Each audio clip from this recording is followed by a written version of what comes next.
Hello.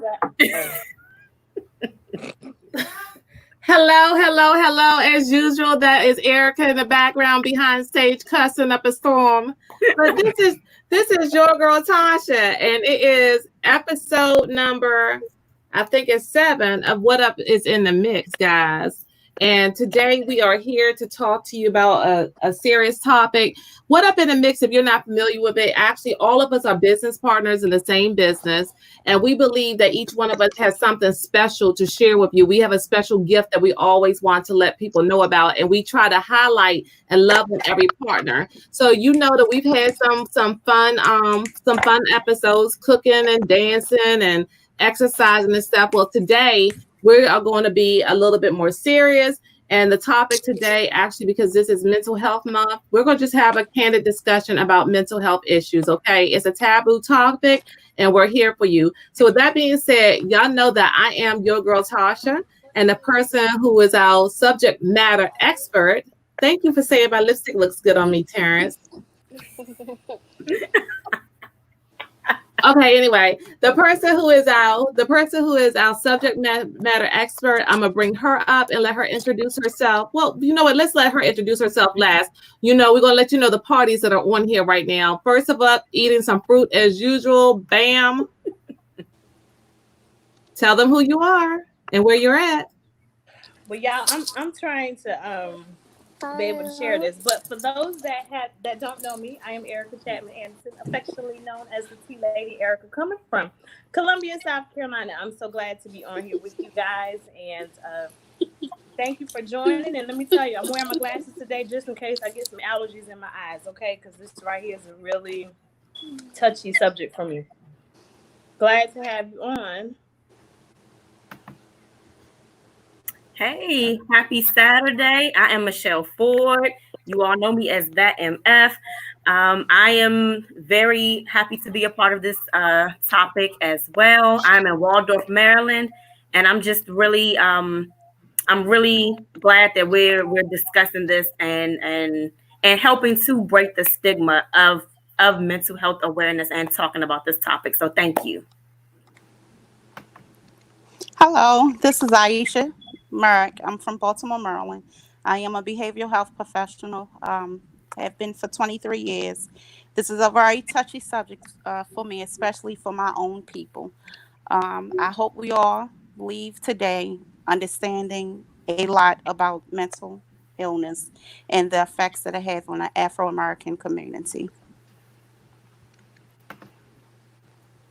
All right, so there we all are. So there you have it, guys. Want to say hello. Want to make sure that you guys love your hair, Erica. You got a hair comment there. You know how you guys are doing here.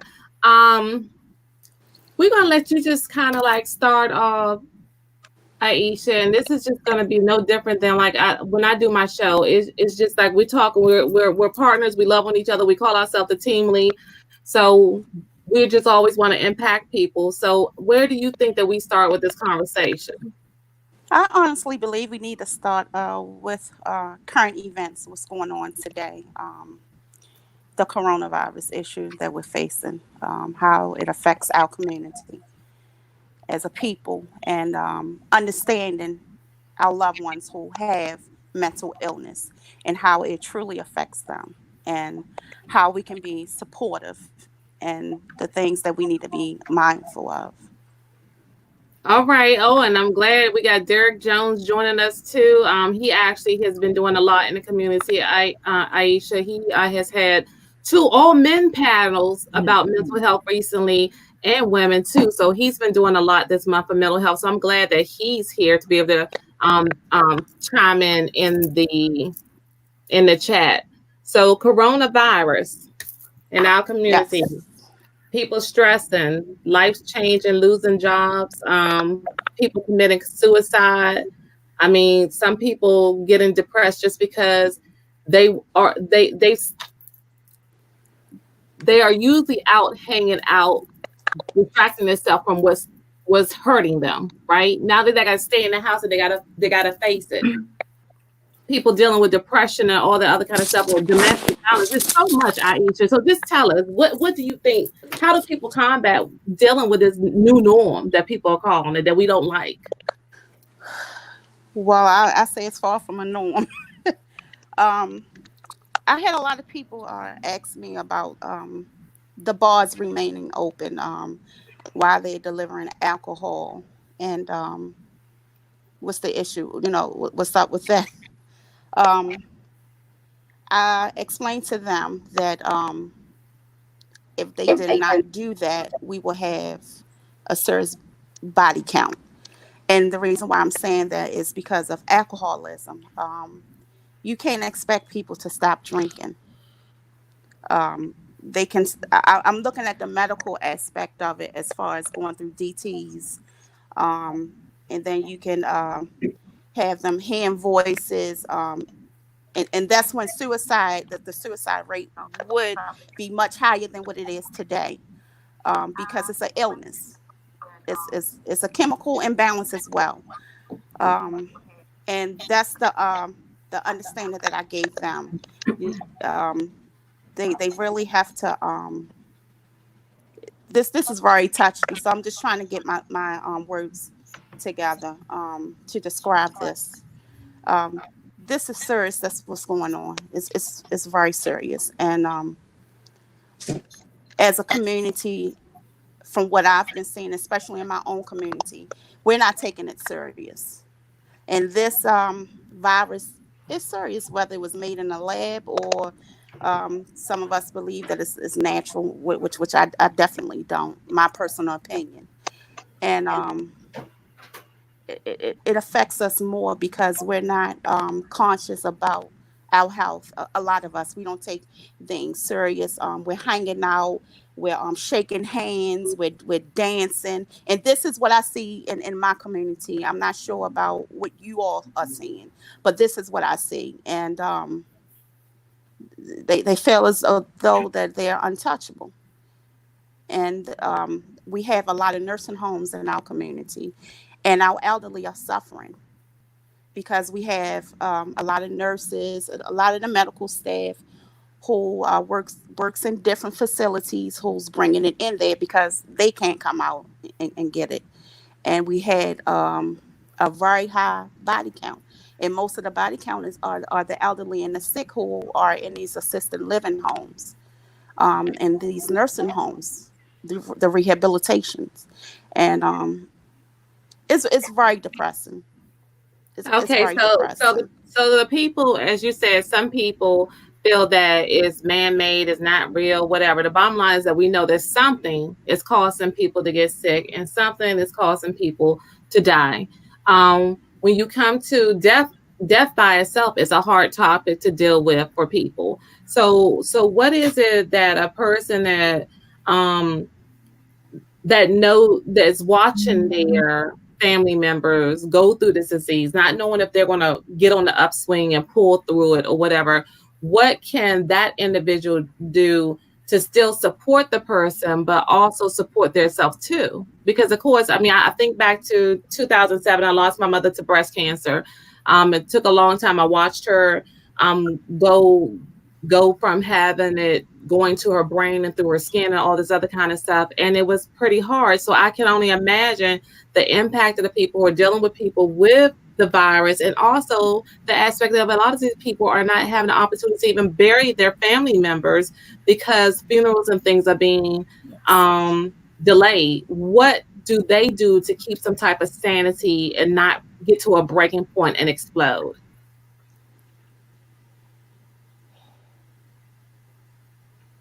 That's a harsh reality, and it's not fair because as a people, we're there for our loved ones. That's all we know. Um, we have to have some type of coping skills to cope with this.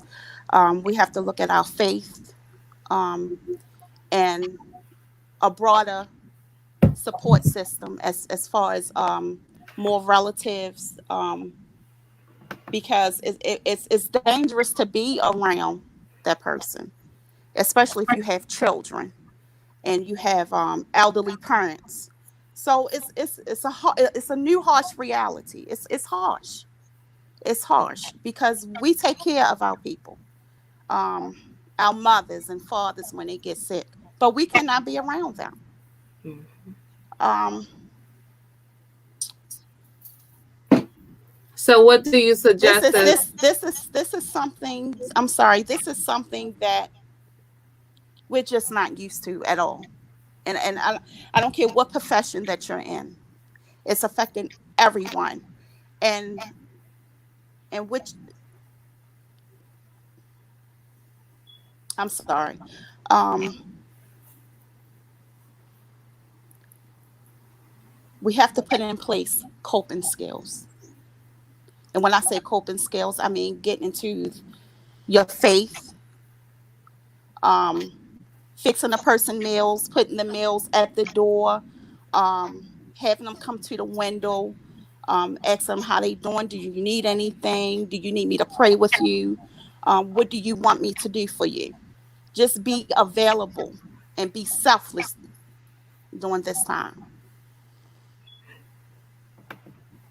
Yeah, I think what you made a very strong point. I think even if you're not someone who has, any type of mental illness, or you're not even someone that's usually a person that deals with any type of mental issue, just during this time, that lack of human connection. I mean, we can Zoom, we can do this, but you don't really realize how going so long without that in-person human connection, it affects you, and like you said with the parents, like my mom really wants to be around me and my daughters, but I'm trying to tell her, we want to protect you, we want to see you, but stay home, we want to protect you. But then it starts to make me think, well, I mean, my mom's very strong, very outgoing, so it makes me wonder, is her having to kind of be home, how is that affecting her, and when I did see her, I almost squeezed her insides out. Like I hugged her so tight, but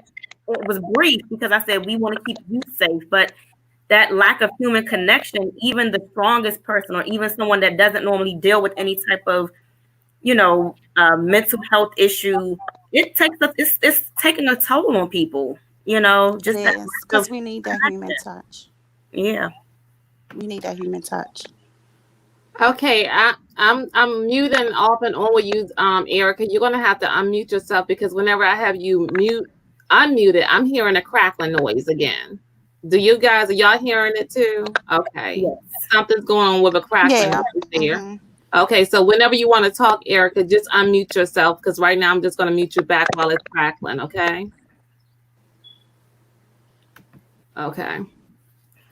All right. So on the screen we have Ashton saying that you also have people dealing with financial issues. I know in my life since my boyfriend is in the hospital is very, very difficult. What can you talk to the people who are going through and suffering? Because again, unemployment rates are up. People are losing jobs where that might be their only source of insurance or benefits and things of that nature. What can we say to Ashton to help her to deal with this situation that she's going on with that's going on with her? Um, if you don't mind me asking you, Ashton, where are you located?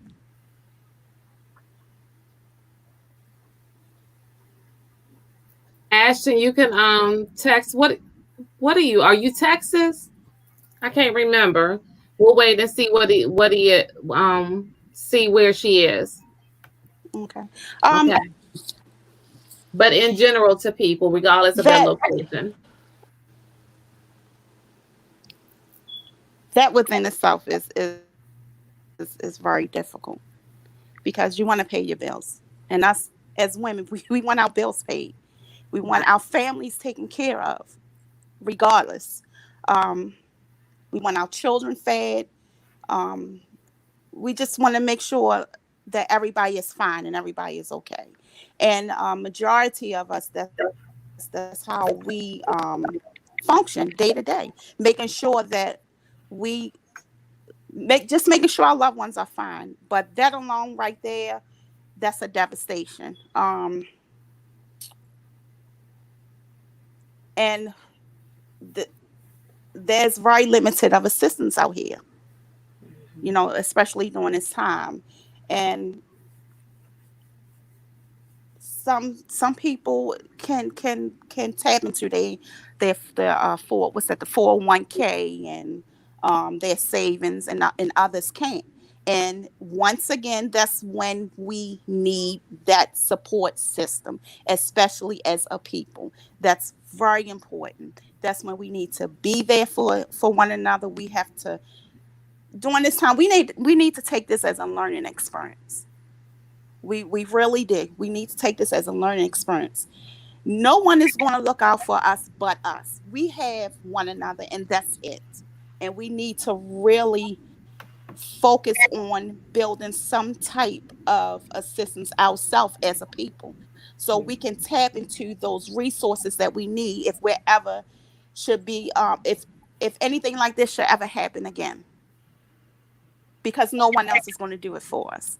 We're by ourselves, and this situation has taught us that. This is what I've learned from it. I don't know about everyone else, but this is what I learned from it. And we have to just be supportive to one another. That's just point blank. Okay, so That's it. Asha said she's located in Fort Worth, Texas. Also, shout out if anybody wants to send a message. Ashton is disabled, and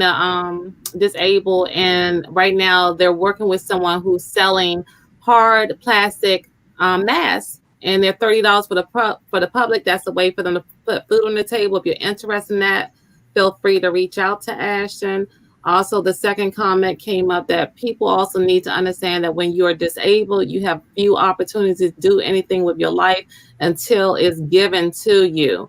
So, we have to be mindful, and I guess that applies to anyone who's in a situation of needing help. Sometimes people have actions disabled. Maybe you're a person that you might have had a bad track record or something. Maybe you're a person that you're trying to turn your life around, but the bottom line is nobody can go forward unless somebody is willing to give the person an opportunity. So we totally agree with you, Ashton. Dealing That's with true. That's true. dealing with the people who are at home. As far as now, I'm not usually home, but I have to deal with domestic violence. I go away, I go to work to get away from it, but now this is causing me to be quarantined and be in the house, and a lot of the rates of police calls and some people being murdered due to domestic violence have all increased at this time. What can we give to the individual that's in the household where they know that they should not be, because they're not happy, and there may be any form. Well, speak to Aisha. Can you speak to, because some people think that domestic violence is only physical. Can you speak to what domestic violence is? Oh no, it's not just physical at all. And when we have patients, men, women, children, because it just doesn't affect women, that comes to the hospital, we do a screening on domestic violence where they're in a room by themselves, and once again, and this is very important, um, a plan of escape, shelter, a safe haven. Um, it's not, oh, if he hit, oh, if he was my man, if he hit me, I wouldn't tolerate that. That's easy for you to say, until you're in a situation like that. You could fear for your children's lives. You could fear for relatives. So it's more to it than just putting up with it. And you have emotional um, abuse, financial abuse, um, and the emotional abuse is just, it's, to me, it's even more dangerous than the physical abuse, because there's some things that you just won't be able to return back to. Um, Normalcy, loving yourself, and we to get on that, we had a young lady who was being abused, and a lot of the nurses on the unit, we put our money together, and we got the young lady an apartment. Um, Wow. We waited for her to um to come out the house, and this is our personal time, because you got to have support. That's just it. We put our lives on the line because this her husband was very dangerous. Um, and it's the support. You got to have a love for people to help people. You just got to have a love for people, because it could be you, it could be me, it could be our mothers, our fathers, it could be anybody. Mm-hmm. And men go through the same thing. And some people laugh, but men actually go through abuse as well. And I posted something. If you don't have the patience, if you don't have the endurance, and if you don't have the love for mankind, do not get into a health professional, Mm-hmm. because the money is good, but what would you say if it was a loved one, someone close to you, if they were going through the same thing? Would you want someone mistreating your mother or your father? You have to do unto people as you would want people to do unto you. And that's just plain and simple. And domestic violence is serious. It's serious. And a safe haven. You got to have a safe haven. You got to. And we have to provide that safe haven for people. Oh, it's none of my business. Yes, it is your business. It affects. It's a domino effect. And It's your business. Aisha, It's your business. if I could piggyback on what you're saying, because this is a subject that hits home for me personally. And I mean, when you say we need to be a support, I agree with that 1,000%. And another thing that we have to stop doing to one another is downplaying it for someone else. Like, just because when you talked about sometimes other forms of abuse are just as detrimental as the physical, there are people who have been physically abused that will look at someone else and say, oh, well, you didn't go through what I went through. What you can't. So we have to support one another for all forms of domestic violence, because it's not always someone who was physically abused, or maybe the physical abuse wasn't as extreme as yours, but it doesn't mean that that person is not a survivor or didn't still deal with the mental and the emotional that the physical. Do you get what I'm saying? Someone could have just been I get what pushed you're saying. or choked or things, and someone else who's been kicked and punched will say, well, you didn't go through what I went through. No one did this to you. So we do have to be there for one another. And speaking on the mental health subject, I think a lot of times when people think of PTSD, they think about it only like military or things like that, but they don't realize Oh domestic no. violence leads to post-traumatic stress as well. I dealt with that and didn't even realize it until it hit me like a brick wall. I didn't realize it was stemming from that, Of so course. yeah. And not just a single life event. You could have had trauma in your childhood, and you do okay for a while, and then you get into a situation where as though something that person has done or is doing to you brings back all those emotional, all those insecurities. You're being afraid all over again, but you're experiencing bringing that little girl or that little boy back to surface again because of something that's going on now. You're starting to remember things. Oh my goodness, that's what my father used to do to me. That's what my mother used to say. Those are the things that my teacher said to me. Oh my goodness, what I want to hurt myself, or I'm withdrawing from people. I don't want to go to the movies. I don't want to go shopping. I just don't want to be around nobody and anybody. Don't call me. I'm not going to answer the phone. You get into these moods, and bam, that's when you have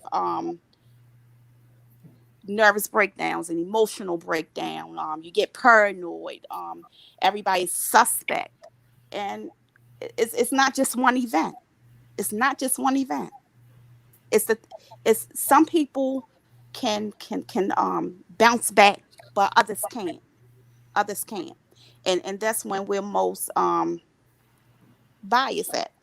Especially in the Afro American community. It's a weakness. It's considered a weakness, and that's serious. That's serious, and that's why we need to really focus on mental illness more than ever before. More than ever before. All right, y'all. I am unmuted. Can y'all tell me, because I'm trying to check the chat to see if y'all still hear the crackling. So let me know. Do you hear it? No? Okay. Well, I'm gonna keep going. All right. So y'all have said so many things that have, and if y'all see me turn into my computer, it's just because I'm trying to check this side. But y'all have said so many things. So let me think what I'm gonna go back on to first. So first off, let me tell you a little about my story. I am the daughter, the only daughter of a schizophrenic mother. My schizophrenic mother is now in an assisted living home because it got to a point where my mom had so many breakdowns until I could not handle her anymore. She started having those breakdowns when I was 14, and I'm 38 now, so you do the math. Some years she would have 2 or 3 breakdowns, so it began to get harder for us to get her back to what they call baseline. I So can't with hear this Erica at all. pandemic, oh, Oh no, all I'm right, sorry, I can't hear you. all right, let me you guys, this is technology, and they like to say technology is good, and it really is good, but sometimes technology does not Can work you all hear the time. me? So Can I you have hear me, two different I Aisha? can I can hear you, Tasha. I Okay, just Nick can't said. hear Erica. Okay, so Erica, I'm gonna refresh. Wait, hang on. I'm gonna refresh, and then I'll come back in, and maybe she'll be able to hear me. how It's only about gonna take like a you? Are you quick trying to chat second. on your? Are you on your phone? Because we're hearing a lot of Am I? crackling with you. And I still, yeah, I am on my phone. And if I jump on Do you have? my laptop is so Do slow. you have a house phone? Who still has a house phone besides I you? do. Right. I just I said have a who still house has a phone house phone. myself. Oh, I don't have one either. I was gonna call the house phone so you could talk through the house phone, but if you're using your phone, we can't do it. So you could try to come out and come back in. Nick Snow says great content. Great content. Nick just shared. And just put in here. Let's see what Ashton has says. If people are having serious problems in our life, such as what you're describing, they need to seek counseling. When I got kicked out of the Special Olympics, not only did I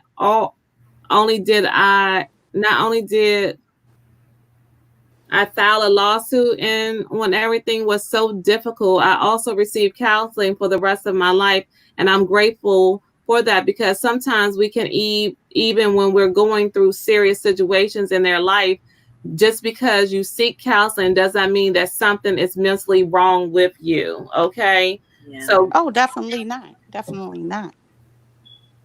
It counseling helps to does. stay on track.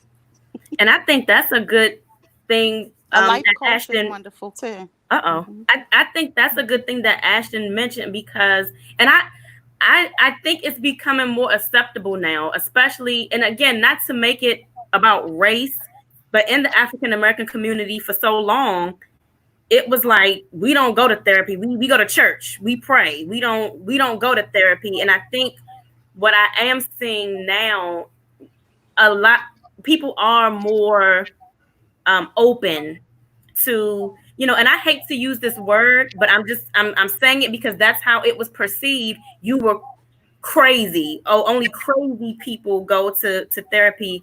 And I'm seeing a lot of people now get ahead of it. Like they're not waiting until they crash. I'm seeing people now that they're noticing that something is off and they're saying, let me get ahead of it and go talk to someone. So I think it's getting better. I think the stigma is still there with therapy, but I think I'm glad Ashton went to counseling, and people just need to be more open to it. It feels good just to get it off your chest and have an unbiased person really just see who is there just to listen to you. So y'all hear all that noise from Erica now that she's back? It's like snow. Like on the TV. Yeah. Are you like near? Turn maybe Oh, low. she had headphones. It might be the headphones. She had headphones on. We're trying to help with that.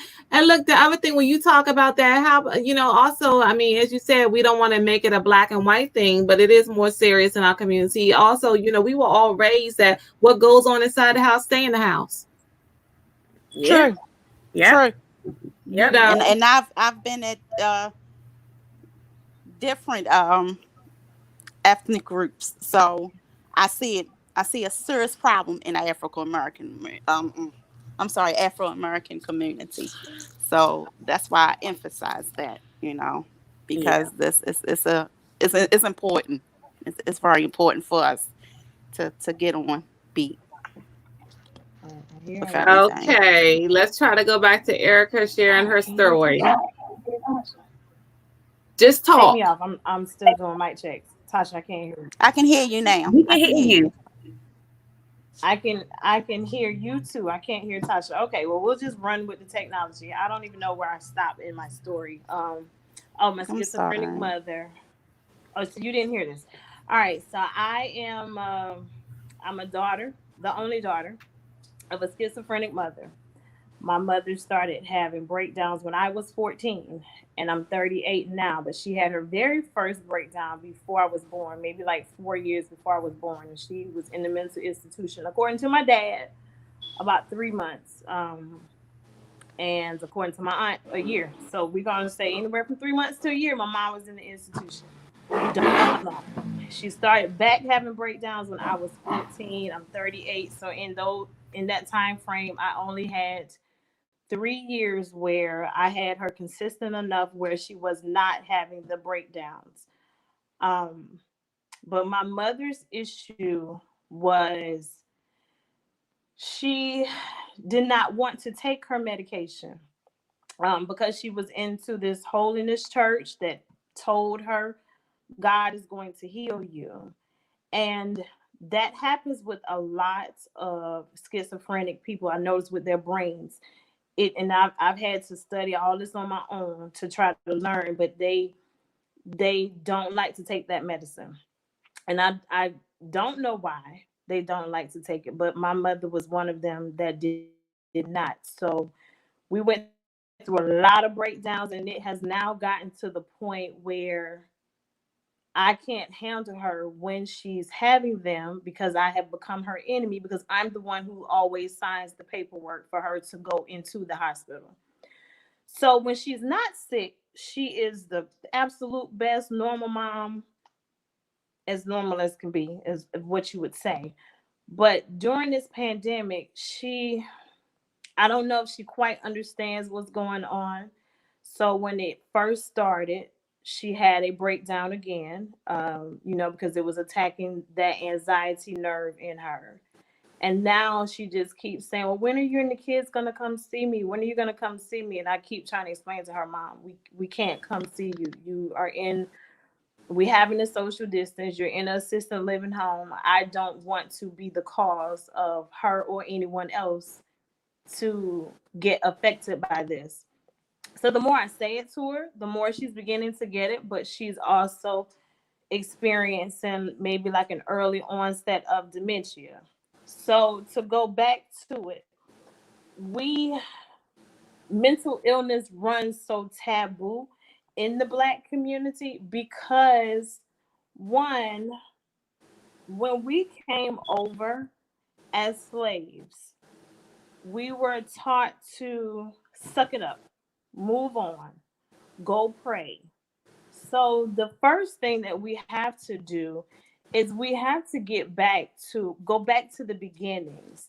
And we have to go back to helping people to understand that, one, you can still have a normal life, even if you are considered mentally ill. Um, and we have to also let people know that it's okay. It's not a weakness. It's okay to go and seek help. As a result of what my mother has gone through and what I experienced going through with her, I have anxiety. So, you guys, and I know you talked about the alcohol earlier. You may have seen me drinking red wine. And what the red wine does, and I've researched this as well, and I'm not telling anybody to drink, but the red wine tends to help out with anxiety. So when I feel that rumbling going on, or I feel like, oh my God, I'm about to be really, really nervous, because I don't tell my story very seldom. So this right here has heightened my anxiety. And I didn't take my anxiety pill this morning. I could have taken a little more piece of it in order to calm it down. But I wanted to be in my purest natural form. But I did get the red wine in order to help that. But that's as a result of what I have gone through with my mom. But I'm an advocate for one, medication, whether that be medicine that they prescribe you or whether that is supplements. I do take a supplement from our company called Brain, and I'm not saying Mhm. that Brain is going to heal all. I'm not claiming any cures, but there's an ingredient in the Brain that has been studied to say it does help with anxiety and depression. So that, along with what I have already been prescribed, does help me. But like you said, how it affects children, I notice when people start to remind me of what I have gone through with my mom, I pull away. And they may be the best of the best, but it's a trigger for me. So, in order for me to stay sane, I have to pull away from them. But one of my biggest issues, what you guys are talking about, is my biggest trigger is my husband. And he hasn't always been my trigger, but my husband is a combat soldier. He was in the military for 22 years and he deployed 5 times. There are things that he has done that he will not tell me, and I don't want him to tell me. Sometimes he tells it, sometimes he doesn't. But we have a lot of the PTSD issues, a lot of the TBI issues, and then he's also a black man. So, you know how that black man is like, I'm strong, I can deal with this, I don't need any help. So, there are times that he will self medicate. And I can tell this now because he's out of the military. But during that process of being in the military, I couldn't get him to go get any help because he didn't want that on the record. And then when he got out of the military, the way that they do veterans, they just kind of say, thank you for your service. That's And it. that's it. Yeah. And they leave the wives and the husbands and the children there to try to figure it out. Mhm. And Mhm. so Mhm. that he already has that he's a black man, he's in combat, and he's a veteran. Then on top of that, you're married to a woman who has dealt with her own PTSD issues, been diagnosed with PTSD, a woman who also deals with anxiety. So when my husband's having his breakdowns and doing what he's doing, and he starts to remind me of my mom, You back up. back up. And that's a coping mechanism that you have. That is a That's a coping coping mechanism for mechanism me. that you have. But the sad thing is, even though it's a coping mechanism for me, and you understand that with your sane mind, they don't understand that. They take that as if, oh, you don't love me. Oh, you want to deal with other people. Oh, you want to shun me off. And it's like, no, I'm trying to stay sane so that I can help you when you're going through your stuff. But again, like you said, you got to have faith. And when I tell you, my faith is the only thing that has gotten me through these years of dealing with my mom, dealing with my husband. If anything, it has pushed me even further. But with the pandemic going on, the both of them, their anxiety is heightened. And Mhm. then how they tell us that we have to put these masks on. I did not realize until my uncle told me. And my uncle, he's also prior military. This right here triggers something for some of those soldiers, Oh yeah. because when they have this on, it puts them back into that mind of being in combat. So, as my husband's trying to protect himself, he's also fighting against the, and my back over there. Anxiety. I It guess. triggers anxiety.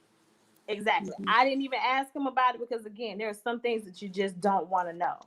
But Hmm. because I know about it, I'm aware of what's going on with him. So I try to make sure he keeps his mask, but I don't push him too hard to keep it on, because I don't want to go into that point of the emotional abuse, which y'all talked about again.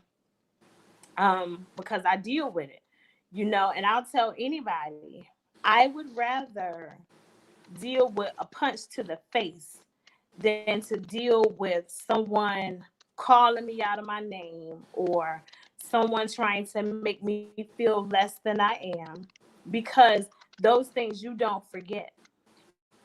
But again, we have to go back to the beginning as to why Black men, Black people, Black women feel like you can't go get help. Why are we feeling this way? Why do we feel like we're less than if we go get help? And I'm gonna tell y'all all day long, and I don't tell anybody this, so y'all lucky y'all getting this out of me. I'm as strong as they come. I done been through plenty hell and back and can still go through it. But when I feel like I need to take a break from the world, I don't mind taking a break from the world. I don't mind calling my counselor saying, yo, I need to come lay down on your couch, girl, because I got some stuff going on in here. I don't mind calling my pastor saying, I got too much going on. I can't even pray for myself. Can you pray for me? I don't mind having to tell my children, mommy needs to have a mommy drink.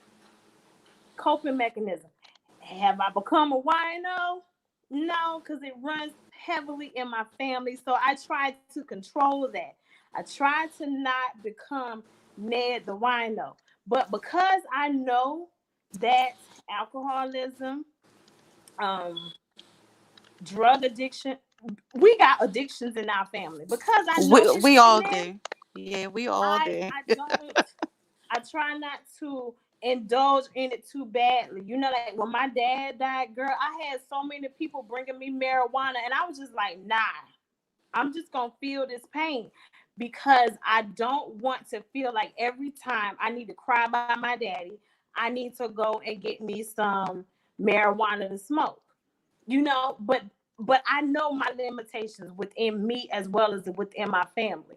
So we need to, as Black people, and I'm speaking only to Black people because I ain't never been a white person, so I can't speak on y'all's We experiences. sure I'm know. sorry. We as Black people, one, we gotta stop sweeping shit under the rug. And excuse me for what I just said, but I told y'all this is a touchy subject for me. We have to stop sweeping things under the rug, and we gotta face these things head on. When I was in school, people was coming trying to take me from my mom. I would cut school because I wouldn't want the officials to come take me from my mother. Because it's like, no, if y'all take me from my mom, how's she gonna deal with this? Yeah, I might would have been okay, but I needed to be there with my mother. So, and it got to a point where I stopped being embarrassed about my mom being what people would say as crazy, or when she would have these issues in the street, because at one time I was embarrassed by it. But then I had to say, if my mother could choose to be 100% sane, there's no way that she would choose to be this schizophrenic woman. You know what I'm saying? So, um, and I'm choking a river, so let me take a little swig. Excuse me. Take your time. Take your time. That's why I got these glasses on, because I was just like, my eyes might get little allergies today because I don't wear my glasses like this. But it's just we have to stop making people be embarrassed about what they're going through. We got to stop telling our children what goes on in this house stays in this house. Because if we're doing things that shouldn't be going on in the house that you don't want going out into the world, You got to stop doing it. But that's what causes children to grow up to be these people who we label as crazy. Because my mom is from where y'all from. She's from DC. But when my mother was 13, she got raped by her stepbrother. Her stepbrother, they had a child together. Her stepmom adopted this child, so this child became my mother's brother, no longer her son. So some of the things that she has been through, I feel like if they would have dealt with that from a parental level back then maybe it would not have come this way. But again, we as Black people, we're going in this house, stay in this house, we sweep that under the rug. It's time to lift those rugs up. It's time to sweep this stuff out because we already see this world ain't getting no better. So if the world ain't gonna get no better, we need to make our world inside here better. You understand what I'm saying? And I think I've been talking a lot, so I'm gonna stop because I feel like I'm rambling. No, you're not babbling at all. You're not babbling at all. No, not and at all. No, and you know what, Erica, when you said it took me back, not necessarily a personal story, but when you said we sweep things under the rug, and I don't know if I can speak for everyone, but I know for me, kind of growing up, and again, and like you said, we can only speak. We never been white. We can only kind of speak from our experience. We never really put. I don't want to, because I'm not real big on labeling, but I know just growing up in the African American community, we just kind of said, oh, you know, that person's just a little slow, or that person's just a little off, or that person, and it was never something a lot of families didn't take people to go get checked and looked at to see what was going on. You just kind of said, oh, it's just, you know what I mean? You kind of just, that's just how they are. That's just this. And it wasn't really, I don't want to say it wasn't taken seriously, but you didn't really see, at least when I was growing up, people actually going and getting diagnosed and properly diagnosed, where maybe they could have gotten some type of, at least a name for it, you know, to kind of see what could have been done. It was almost just, that's just how they are. So they're a little off, or they're a little slow, or they're this, you know, and that's just how they are, you know.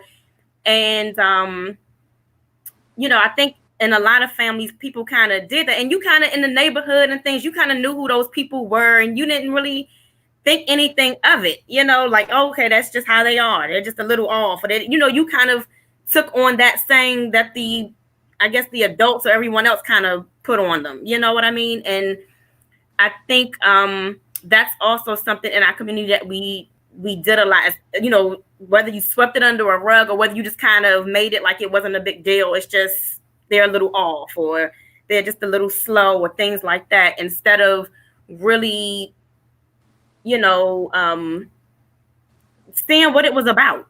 You know, like going and getting it looked at and getting it checked and seeing what it was about, you know. So I think that was something just hearing you speak, that I can remember growing up and in my childhood. Just, you know, we didn't really see we didn't know a lot of the names of these conditions or what they were, or that it was something that could have been, you know, maybe I don't want to say could have been oh God, what's the word I'm trying to say? Just maybe it could have made it a little easier. Maybe there were things in place, whether it was, and I don't want to go immediate to medication, but just to know, sometimes just knowing something, you know, and not to sound corny, but it's half the battle. You know what I'm saying? And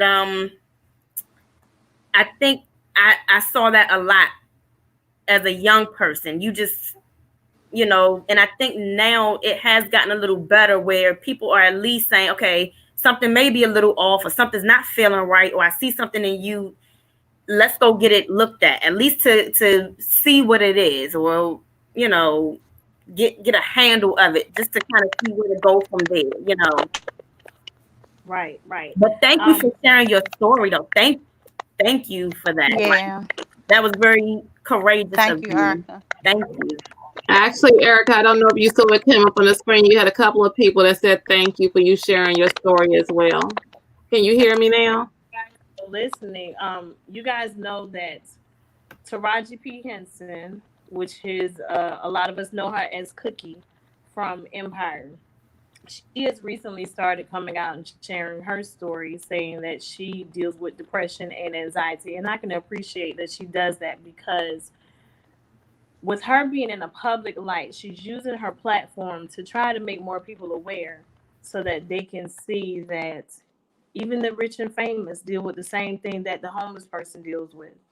You know, it's just a matter of we as Black people, we have to stop making people feel alienated. We have to stop making them feel embarrassed by it. And I hope somebody from the military community is on here. And I wish there was some board that I could go talk to. We have to do better with our soldiers. These people defend our countries, but they come back and they are never the same, and will never be the same. I, even though I'm still married, we're still together. There is a part of my husband that I will never get back, and I don't know where it is. You know, with the last deployment in Afghanistan, that's when he came back and he wasn't the same. But because I'm a woman, because I'm a little bit educated too, you know, I might get a little hood, get a little ratchet, but I got a little smarts up in here. But when you try to tell a Black man that, honey, you need some help, you know, you get that huff and that puff from them because they are taught as men to always be strong, or women, but mostly they're taught as men to always be strong, you know. So there are things that we have to change as far as parenting, as far as being Black people, and we have to address the elephant in the room. Slavery was real, and it did a lot of things that went against us, that did not help us. Yes, it made us be strong. Yes, it made us build this country into the country that it is now. But we never dealt with what really happened and what has been passed on in our genes that came from some of our forefathers with what they had to deal with. You know, so again, I feel like I'm rambling. So No, that's where, no, you're right. You're 100% correct. That's exactly where it comes from. That's a start. And y'all, That's where I it ain't comes advocating from. for drinking now. If you got a drinking problem, do not follow my lead. But that helps out with my anxiety. And if some of my family on here, y'all know who y'all are. Don't follow my lead. I know my triggers. I know what I can handle, what I can't handle, you know. But this is definitely a great discussion, and I just hope that out of this pandemic, we take enough time to learn ourselves, learn our families, heal ourselves, and help to heal our families. My father was too. Your father was what?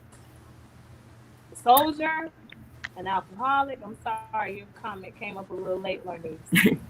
But Erica, you hit on another side too that doesn't always, people don't realize. Like, we talk about the people that are dealing, that have the mental illness, but the families, the people that are caretakers, the people that are around them. You know, my grandfather, he's now, you know, he's been deceased some years, but like when he went through his dementia, you know, the toll it took on the family. You know, he was such a kind person, funny, and the dementia, at times he could be very mean and, you know, just not who we knew him to be. And, you know, just to see my aunts, you know, when it was kind of getting to the point where he was kind of getting away from them, and they were the people there every day, you know, just the toll it takes too on the families, and the hard decision of having to put a loved one in a facility. That's not an easy decision. And I think sometimes people just think, oh, they just threw their person in a place. That is not an easy decision for people to make. And you don't, I think sometimes people don't realize the caretakers and the children and the families and the people that are caretaking for those with mental illness, the toll it takes on the families and the loved ones as well. Like that, it's a lot. Not only are you seeing your loved one deal with something that you can do nothing about, but it's draining and tiring on you too, physically, emotionally, mentally. It affects you too, you know.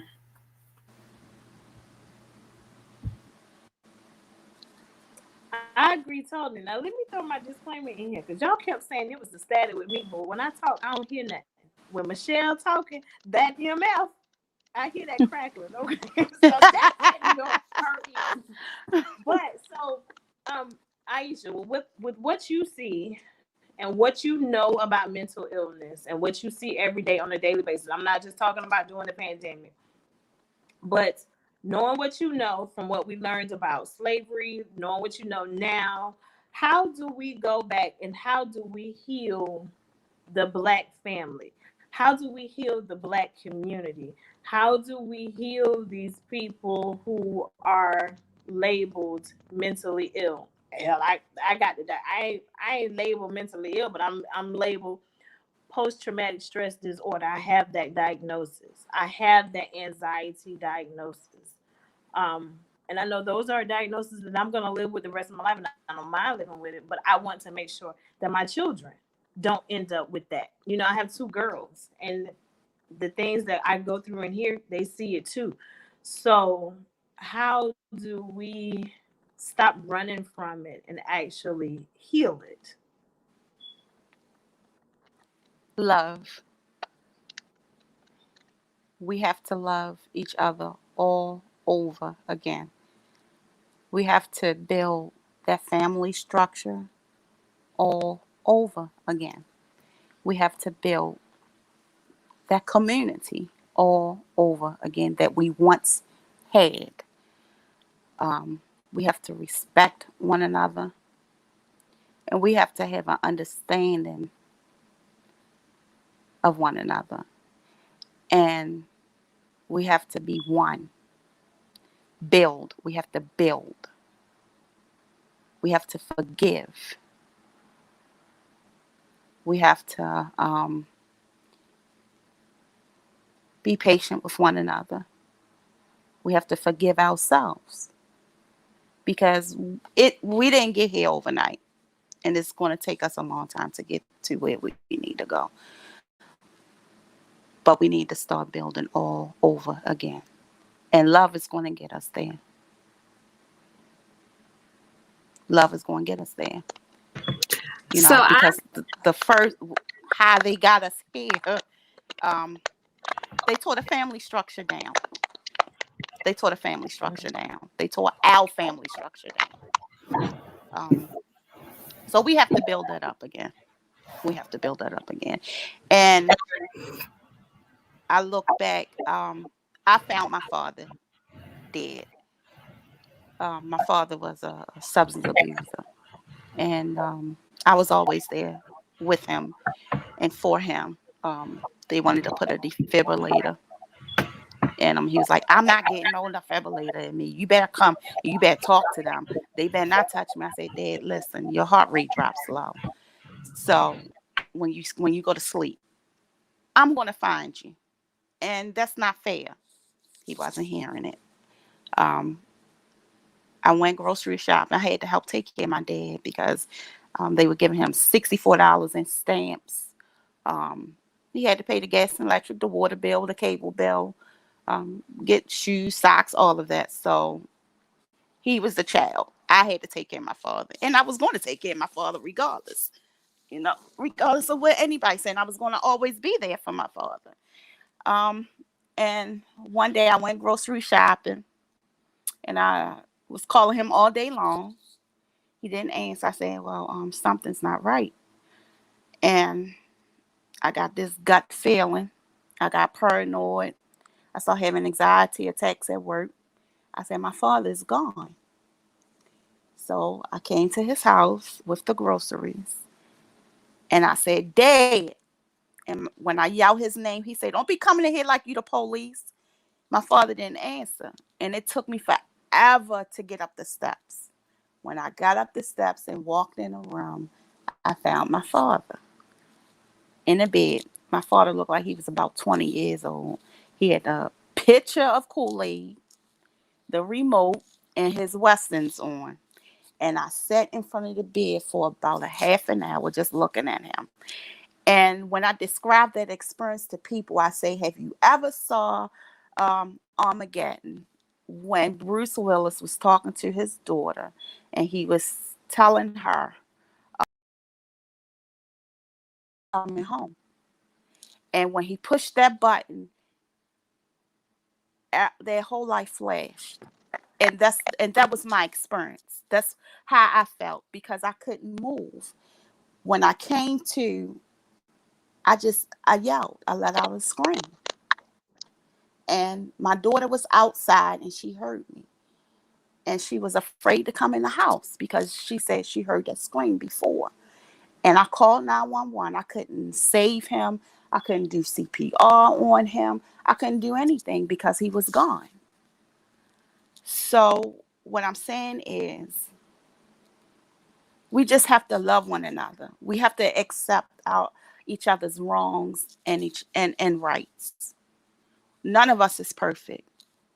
Most of us is from a paycheck from being homeless, not having a paycheck from being homeless.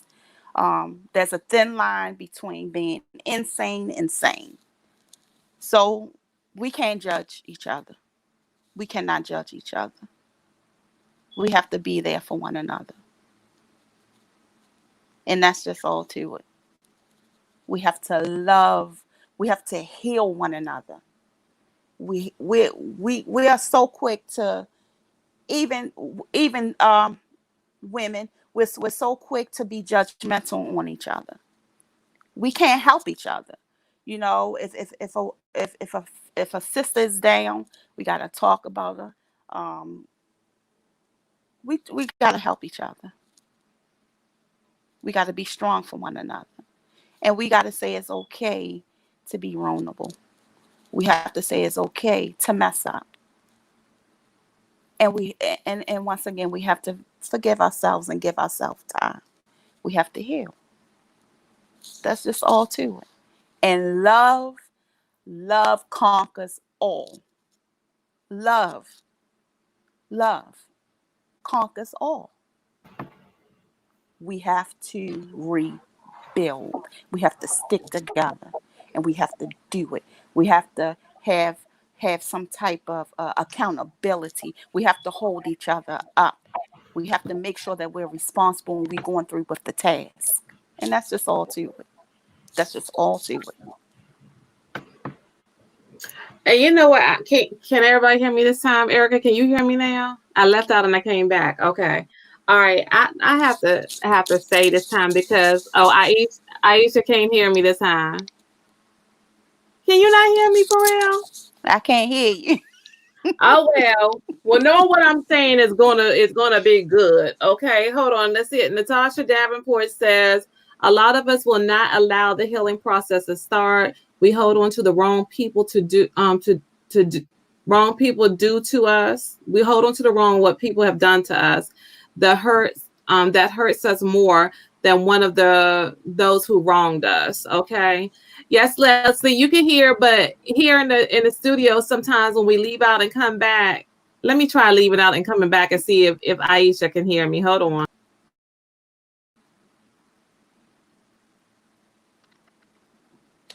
All right, y'all. Whew. This got a little deep. Aisha, I do want to say that I give you my condolence on your father. I I didn't see my dad pass, but I was there shortly after he passed, and I felt his body going cold. So I know how hard that can be for a daughter to see their father. Um, that's a loss that's like, oh my God, and it's unbearable. You know, I've buried a child, but it's the loss of my dad was much harder. And maybe because he was my mom and dad. But my condolences to you. Did you go and seek help after you went through that? It's It's been 2 years. I'm still in therapy, and I'm going to be in therapy for a while because that's something that I can't get out my head. You know, I have my Yeah. moments Yeah. where I can see him. You know, and for a while I couldn't stay in the house, and then all of a sudden, boom, I had to stay in the house because I was brought up in the house, and I felt love there. I felt home, and I felt closer to my dad. And it gets better day by day. And how my healing process started was helping people. Was Well, I picked up more hours on a psych unit, and I was just there to help my patients. And that helped me. That helped me a whole lot. And just doing a little extra things in a community, and just offering myself. That's where I got my healing. That's where my healing started. Just helping people.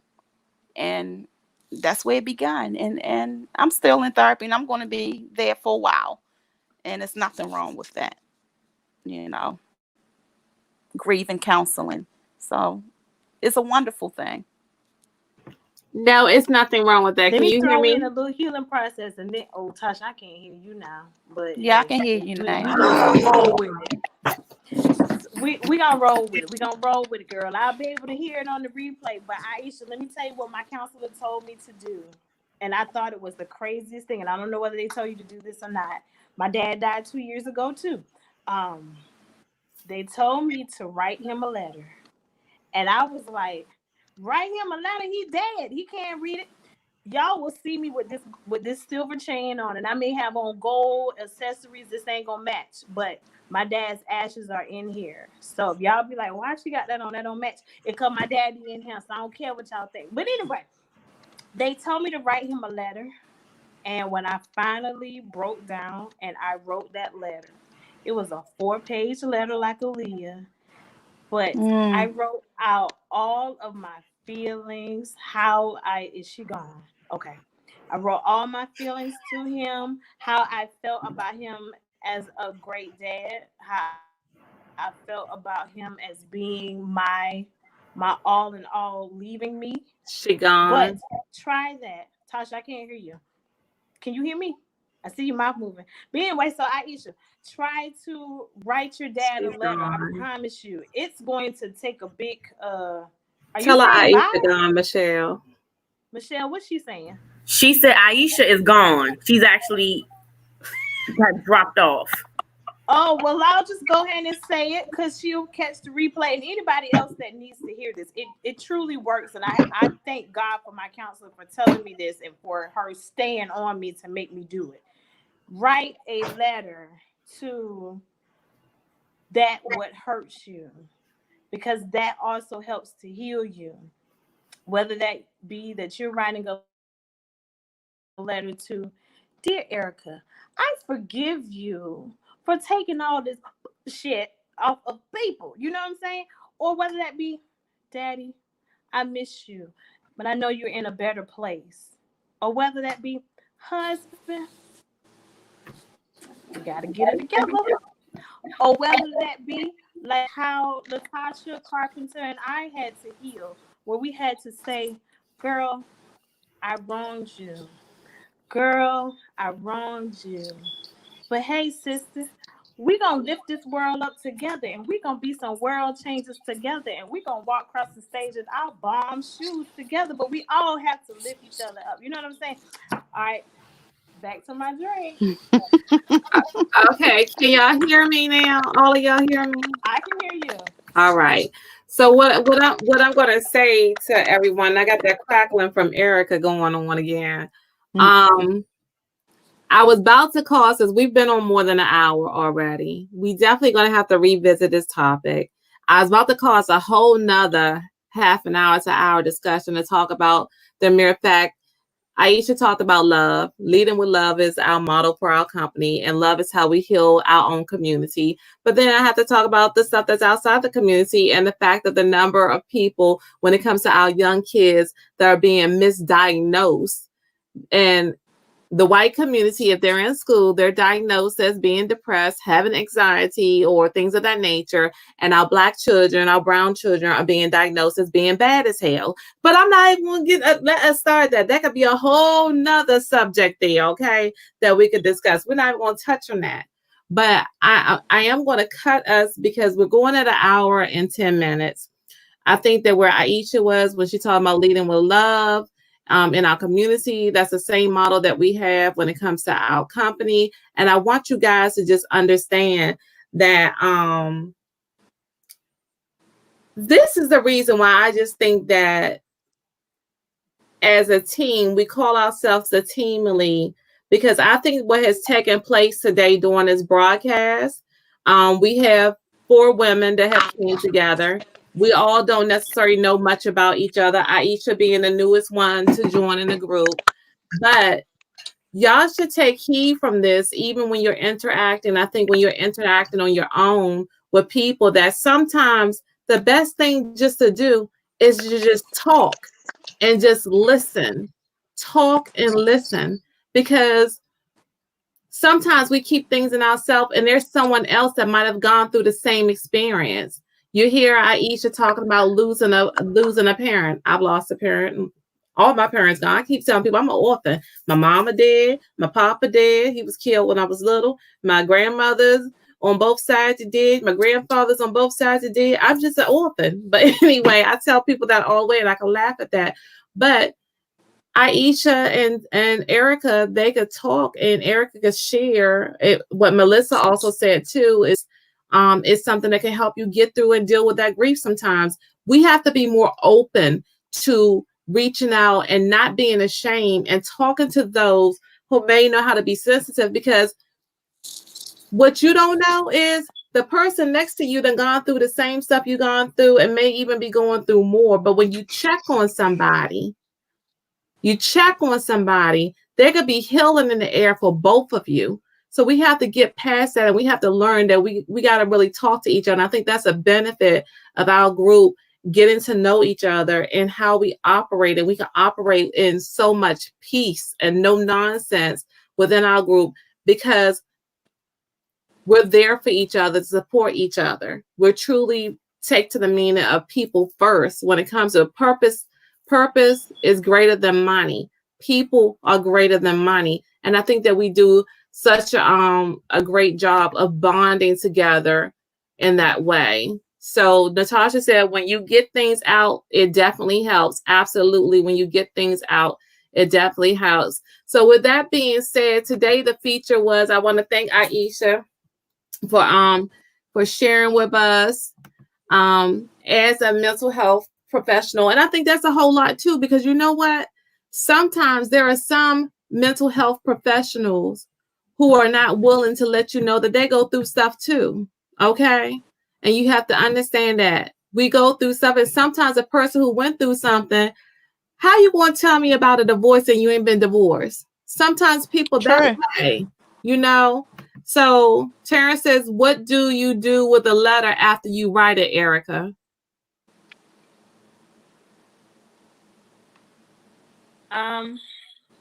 You do whatever you want to do with it. My letter, I took it. It's in the back of my book that I have all of my customers in.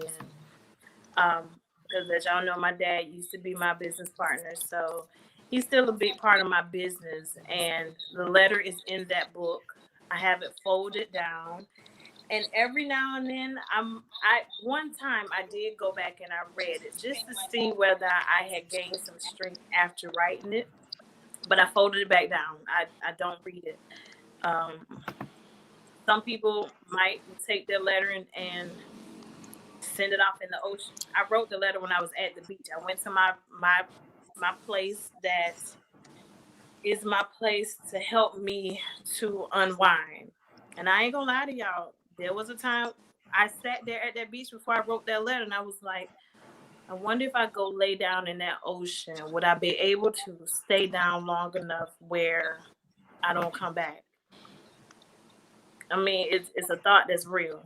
And I'm being vulnerable today. Can y'all hear me better? I don't hear the crackling anymore since I moved closer to my modem. Maybe I need to start doing that. But anyway, I took the letter and I folded it down. I didn't do anything with it. It just helped me to get my emotions out. And every person who I have also told to do the same thing, they have healed as well. So it's a great coping mechanism. I wish I could call my counselor's name on here.